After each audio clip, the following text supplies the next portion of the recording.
Bon, David, ça fait longtemps qu'on se connaît. Selon toi, quels sont les avantages pour un employeur de recruter? Le fait de recruter quelqu'un de plus expérimenté en tant que tel a Mhm. pas mal d'avantages pour les employeurs. La première chose que tu as, c'est que quelqu'un qui est un peu plus expérimenté, qui a un peu plus de vécu, va probablement venir pour, je ne vais pas dire des meilleures raisons, mais pour de très bonnes raisons, et va probablement pouvoir s'engager sur une durée plus longue que quelqu'un effectivement qui est occupé à construire sa carrière et qui potentiellement va changer d'emploi au bout de 2-3 ans, et une fois qu'il aura fait le tour de la question. Qui est plus ambitieux, pyramidal, Qui est plus monter les échelons. ambitieux, qui est à la Ouais, je vois. recherche de diversité. On est dans un monde à l'heure actuelle où les plus jeunes générations sont aussi très vite lassées de ce qu'elles voient. Ce n'est pas quelque chose de négatif en tant que tel, hein. Il faut prendre en considération que générationnellement parlant, tu as toute une panoplie de gens qui se retrouvent parfois effectivement victimes du destin à plus de 50 ans, mais qui ont travaillé 30 ans dans la même société. C'est quelque chose qui est difficilement à l'heure actuelle envisageable dans les plans de carrière. Ouais, définitivement. Donc ça, c'est quelque chose à considérer. Donc c'est-à-dire que tu vas en tout cas recruter quelqu'un qui est capable, de manière très fondamentale, de s'engager sur un terme beaucoup plus long que quand tu recrutes quelqu'un d'un peu plus jeune. Donc ça, c'est la première chose qui est importante à savoir. Ça permet aussi de stabiliser tes équipes, hein, parce que ça veut dire que... Il y a un effet positif sur les équipes. Il y a un effet positif sur les équipes et il y a aussi un effet positif sur la stabilité de tes équipes.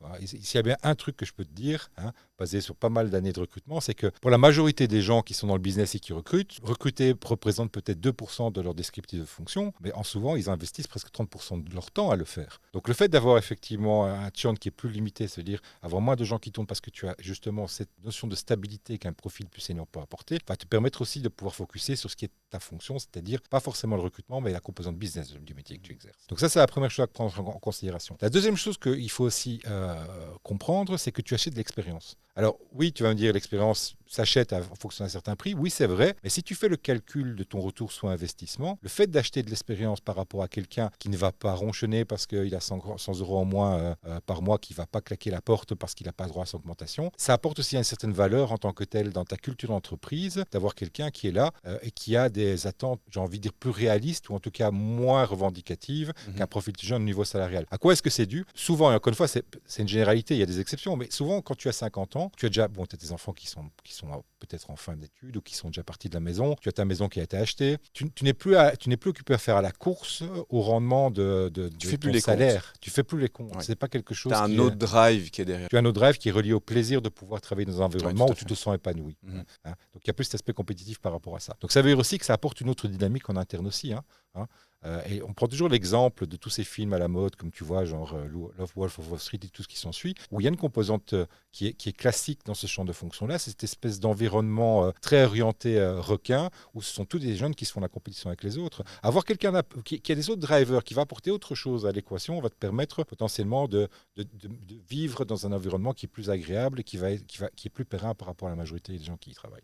Et qu'est-ce qu'il en est justement cette transfert peut-être de compétences ou alors de connaissances soft et autres? Il y a deux choses. Je pense qu'il y a la composante effectivement compétences qui va s'articuler si quelqu'un retourne dans un métier qu'il connaît.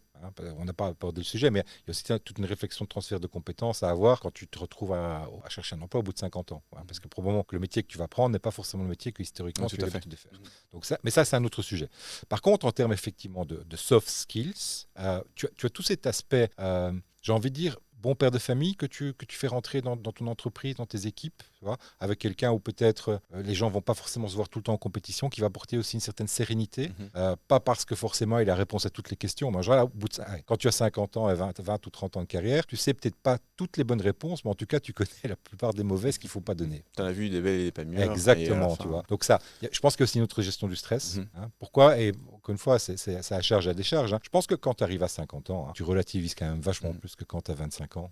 Michel, qui est venu dans un autre podcast, indiquait la gestion des conflits. Ouais. Il la voyait très différemment. Un jeune va plus en salle de réunion, mécontent, va exploser sur place. Lui va temporiser, calmer le jeu, évidemment, va voir son boss en aparté sur le côté. Mais je pense qu'il y a une certaine logique là-dedans, et c'est une logique sociétale. Je pense qu'en tout cas, j'espère que de manière générale, la sagesse vient avec l'âge. Quand tu as 50 ans en général, que tu as travaillé les épreuves de la vie, que tu es arrivé là où tu es, tu as pris conscience d'une chose, c'est que c'est pas important de gagner toutes les batailles. Tout ce que tu veux, c'est être sûr qu'à la fin, la guerre sera en ta faveur.